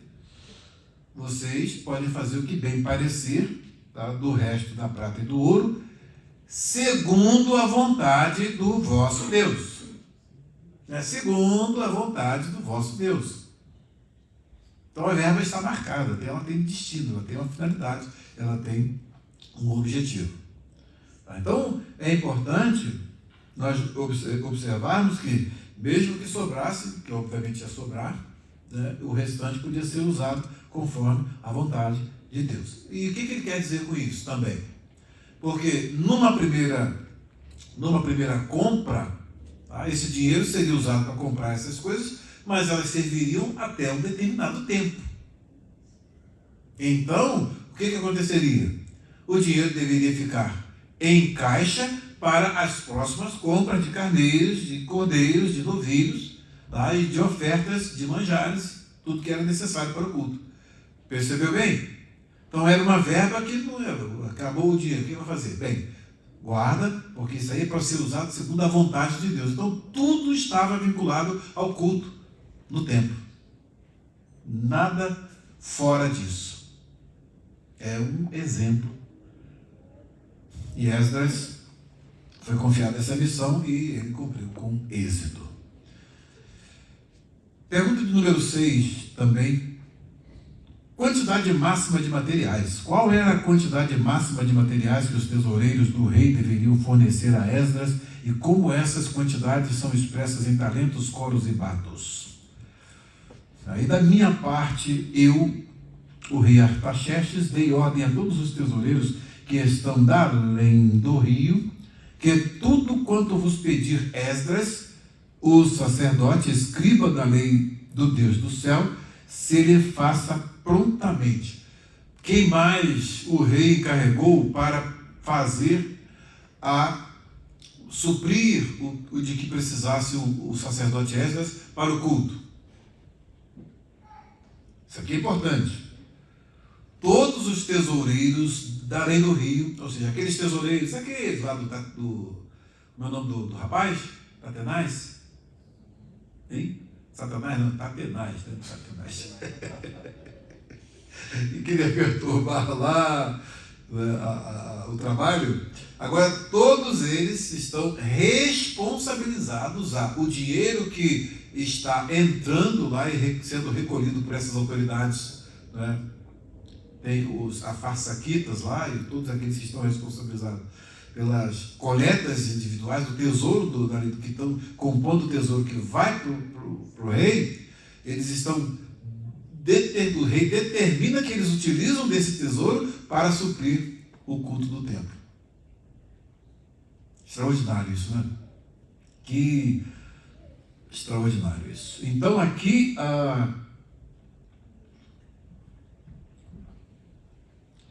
até 100 talentos de prata, e até 100 coros de trigo, e até 100 batos de vinho, e até 100 batos de azeite e sal à vontade. Os tesoureiros estavam nesta responsabilidade. Gizabriá, aqui, os tesoureiros deviam fornecer prata até 10 talentos, Kisaf, Hakerim, Meá, em torno de 340 a 360 quilos de prata. Um talento, em média, aí, de 34 a 36 quilos. Tá? Então, o trigo, até 100 coros. Tá? Até 100 coros. Rintim, Corim, Meá. 22 mil litros, aqui um coro em torno de 220 litros, então 22 mil litros de trigo. Tá? Vinho, 100 batos, dá em torno de 2.200 a 2.500 litros, um bato nessa média de 22 a 25 litros. Tá? E azeite até 100 batos, da mesma forma, de 2.200 a 2.500 litros. Tá? E o sal sem limite à vontade, melar, né? Melar de lá ketav, né? Então, aqui, à vontade, materiais para o culto do templo.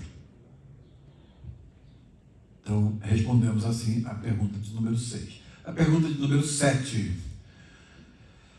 Declaração de temor aqui. o que o rei Artaxerxes declarou demonstrando temor na ira do Deus dos céus? Versículo 23. E tudo o que se ordenar pelo Deus do céu se faça diligentemente para a casa do Deus do céu. Olha a ordem que o rei dá. Tudo o que for ordenado, tudo que se ordenar, for ordenado pelo Deus do céu, se faça diligentemente. Não com displicência, mas com diligentemente para a casa do Deus do céu. Propósito. Aí vem o temor do rei. Para que não haja ira contra o reino do rei e de seus filhos. Então, tinha temor de Deus. O rei tinha temor de Deus.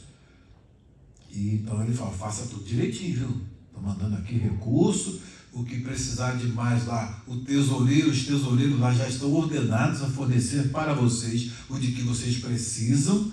Então que se faça tudo com o máximo de diligência, cuidado para que não saia nada errado e nós soframos aqui a ira do Deus dos céus. Tá? Isso aqui é extremamente importante. Então o Deus do céu, o Elá Shemayah, deveria ser feito, tudo deveria ser feito, tudo que foi ordenado deveria ser feito com diligência adrasda. Para a casa do Deus, para evitar Kesaf, que é a ira aqui sobre o reino do rei e dos seus filhos. Malchut, Malchá, Uvenochi, mostrando respeito pelo poder de Yahvé. Tá? O decreto sobre as classes. O que o rei Artaxerxes decretou sobre os sacerdotes, levitas, cantores, porteiros e servidores do templo? Olha que interessante. Olha que interessante.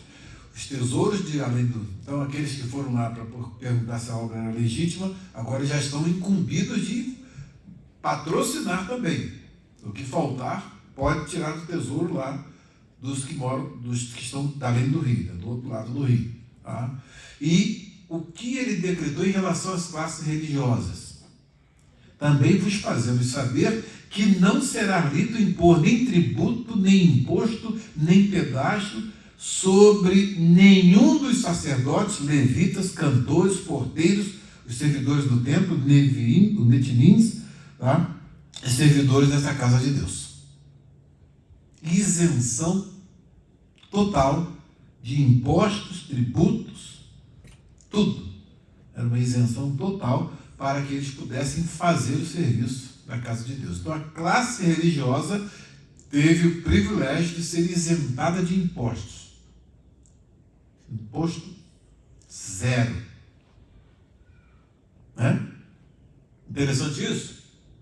Interessante isso? Você vê a cabeça desse rei, gente. A cabeça desse rei. Como é que ele está trabalhando sob o impacto das mãos de Deus. Aí está fazendo um trabalho que você observa que não tem como falhar, não tem como dar errado. Só se desobedecer aquilo que Deus mandou. É exatamente este elemento aí, este elemento é um elemento que a gente deveria estar desfrutando dele há muito tempo. Que tem muita gente boa querendo participar do projeto de Deus e ainda não conhece e não sabe. Quando vê, fica assim espantado, eu quero participar também. Né, pastor Williams? Lá em Boa Vista de Mantena, né? Como é que foi o dono da marmoraria, né? Deu uma ofertinha, né? Uma ofertinha, 500 mil, né? Por aí? Mais ou menos 500 mil. Uma ofertinha. Quis participar, viu a seriedade do trabalho, viu o empenho, projeto. Quer participar. Tem muita gente, tem bilionários querendo descobrir isso aqui, gente. Que Deus quer fazer, eles vão, ó. Eles não sabem o que faz com dinheiro. Nem nós. Né? Eles não sabem o que faz com dinheiro, de tanto dinheiro que tem. Você também, né? Nem nós. Um pouquinho que o Senhor está dando, já está batendo biela em todo mundo. Então é importante que a gente perceba que Deus pode, olha como é que Deus trabalha, olha a soberania de Deus na história, trabalhando sobre a vida do rei para dar toda a infraestrutura de que eles precisavam para realizar o culto ao Deus dos céus sem nenhum impedimento. Sem nenhum impedimento. E aí, então, é importante, esse ponto é importante. Tá? E aqui no final, quais autoridades o rei Artaxerxes autorizou Esdras a estabelecer para julgar o povo? Versículo 25, e tu, Esdras, conforme a sabedoria do teu Deus que está na tua mão, tá? Essa é importante, hein? Põe juízes e magistrados que julguem a todo o povo que está da lei do rio. Olha que importância disso. Ele fazendo com que estabelecesse o judiciário segundo a lei de Deus e ao que não as sabe, lhes ensine. Lhes ensinar. Então, aqueles que ainda não sabem a lei, como é que se devem proceder, vocês vão ensinar. Tá? Então, juízes e magistrados colocados por ordem imperial, veja bem. E, segundo a lei de Deus, Israel tinha tudo agora para poder, novamente, se erguer de um modo hegemônico até. Tudo convergindo para a bênção dele. Deus canalizou tesouros lá do império, do coração do império e dos próprios que estavam ali para fazer a obra dele. Facilitou tudo. E observe que essa carta do imperador é uma carta que está dando a organização, primeiro a organização religiosa e agora a organização civil. Põe juízes e magistrados que julguem todo o povo que está dali do rio. Tem mais, outra coisa importante. Penas autorizadas. Quais penas seriam aplicadas? Quais as penas que seriam aplicadas àqueles que desobedecessem à lei de Deus e à lei do rei? Porque aquela carta era também um decreto imperial. Tinha que se obedecer tudo que o rei está escrevendo ali, imperador. E todo aquele, verso 26, e todo aquele que não observar a lei do teu Deus e a lei do rei, com zelo se lhe faça justiça, quer com morte, quer com degredo, quer com confisco de bens, quer com prisão. Então a pena vai ser dada de acordo com a infração, proporcional. Tá? Então essas penas para desobediência à lei de Deus, tá? É o Datá de Elahá, ou a lei do rei, Datá de Malcá, tá? Aplicadas com diligência,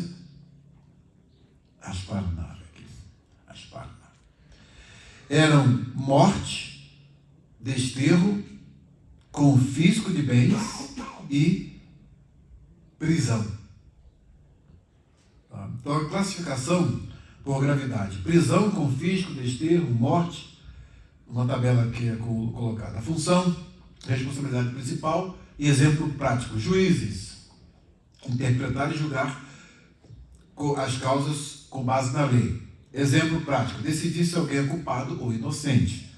Os magistrados, executar a decisão ou supervisionar a aplicação da sentença.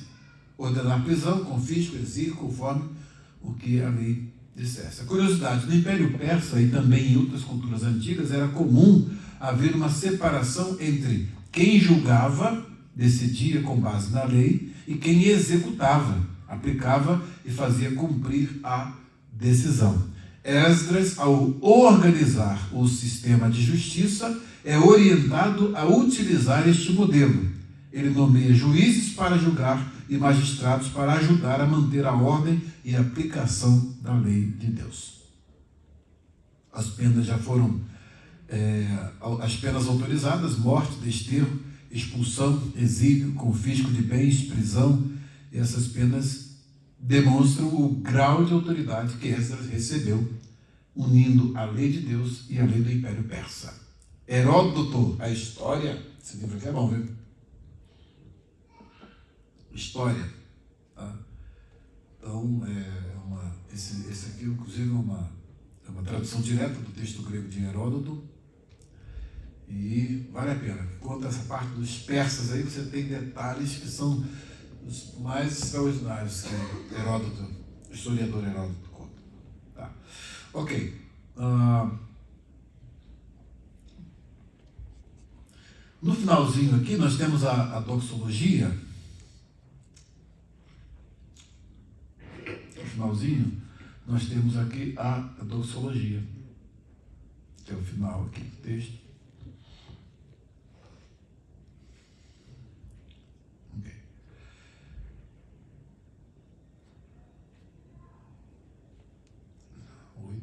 Aqui. No finalzinho, versículos 27 e 28, nós temos uma doxologia acrescentada aqui, tá? E diz: bendito seja o Senhor, Deus de nossos pais, que deste modo moveu o coração do rei para ornar a casa do Senhor, a qual está em Jerusalém, e que estendeu para mim a sua misericórdia perante o rei, os seus conselheiros e todos os seus príncipes poderosos. Assim me animei, segundo a boa mão do Senhor, meu Deus, sobre mim, e ajuntei de Israel alguns chefes para subirem comigo. E aí, então, é uma doxologia que aparece aqui no final, e esta doxologia, conforme nós vamos ver aqui no finalzinho, tá, do texto, ela está em hebraico. Então, a carta termina aqui, e é a última porção aramaica que você vê dentro do livro de Esdras. Vai do capítulo 7, do versículo 12 ao versículo 26, e já aqui o versículo 27, ele já volta para o hebraico. Baruch Adonai Elohei Avoteinu. Então, bendito o Deus Yahvé, né? Deus dos nossos pais. Asher Natan Kazot, que fez, que nos deu como isto, Belev Hamelech, dispôs o coração do rei, né?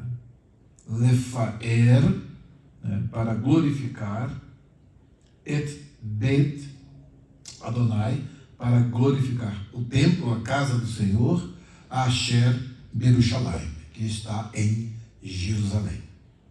Então aí, essa doxologia, aí termina a doxologia, termina aqui o texto, e para nós foi de grande importância.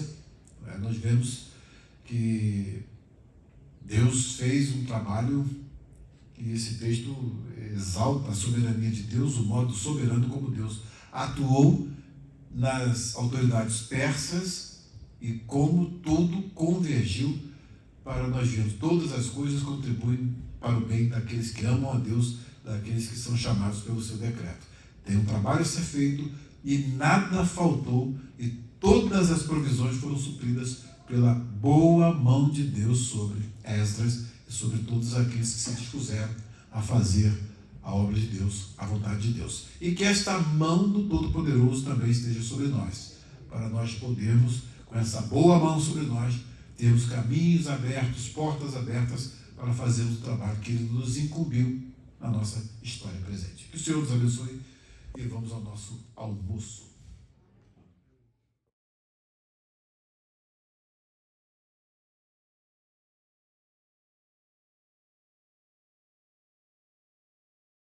פרק ז' ואחר הדברים האלה במלכות ארתחשסט מלך פרס, עזרא בן סריה בן עזריה בן חלקיה בן שלום בן צדוק בן אחיטוב בן אמריה בן עזריה בן מריות בן זרחיה בן עוזי בן בוקי בן אבישוע בן פנחס בן אלעזר בן אהרון הכהן הראש. הוא עזרא, עלה מבבל, והוא סופר מהיר בתורת משה, אשר נתן אדוני אלוהי ישראל, וייתן לו המלך כיד אדוני אלוהיו עליו כל בקשתו. ויעלו מבני ישראל ומן הכהנים והלוויים, והמשוררים והשוערים והנתינים אל ירושלים בשנת 7 לארתחשסט המלך. ויבוא ירושלים בחודש 5, היא שנת 7 למלך. כי באחד לחודש הראשון הוא יסוד המעלה מבבל, ובאחד לחודש 5 בא אל ירושלים כיד אלוהיו הטובה עליו. כי עזרא הכין לבבו לדרוש את תורת אדוני, ולעשות וללמד בישראל חוק ומשפט.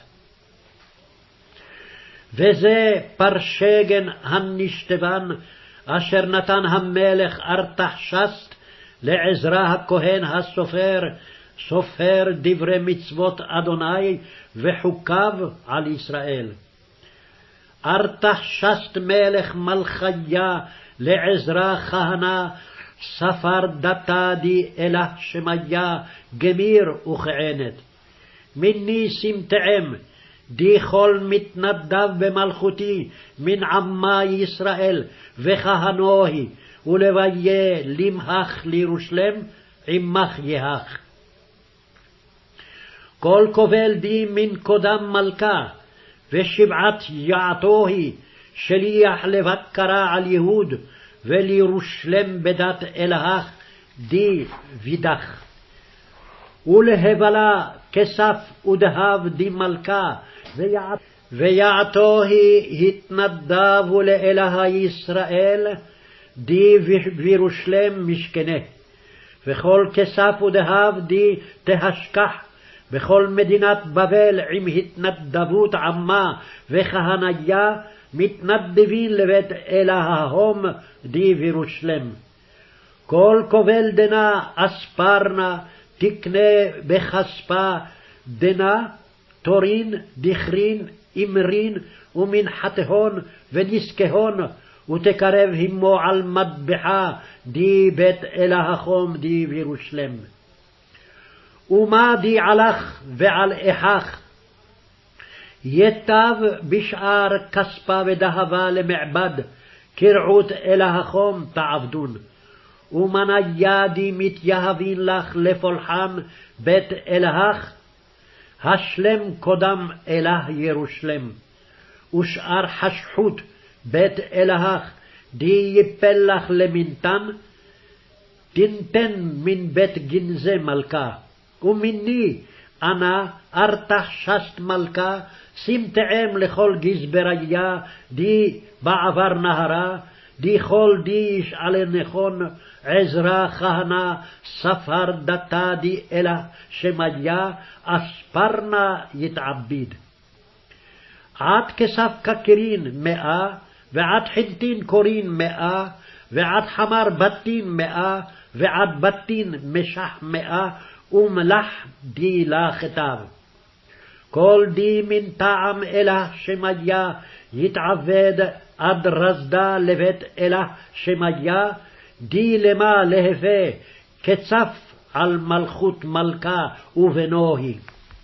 ולחום מהודיעין די כל כהניה ולוויה, זמריה, תרעיה, נתיניה ופלחי בית אלהה דנה, מנדה ולא והלך לה שליט למרמה עליהם. ואמת עזרא כחוכמת אלהך די וידך, מני שפטין ודיינין די להבון דיינין, לכל עמה די בעבר נהרה, לכל ידעי דתי אלהך, ודי לה ידע תהודעון. וכל די לה להווה עבד, דתה די אלהך, ודתה די מלכה אספרנה, דינה להווה מתעבד מיני, הן למות, הן לשרושי, הן לענש נכסין ולאסורין. ברוך אדוני אלוהי אבותינו, אשר נתן כזאת בלב המלך, לפאר את בית אדוני אשר בירושלים, ועלי היטה חסד לפני המלך, ויועציו ולכל שרי המלך הגיבורים. ואני התחזקתי כיד אדוני אלוהי עלי, ואקבצה מישראל ראשים לעלות עמי.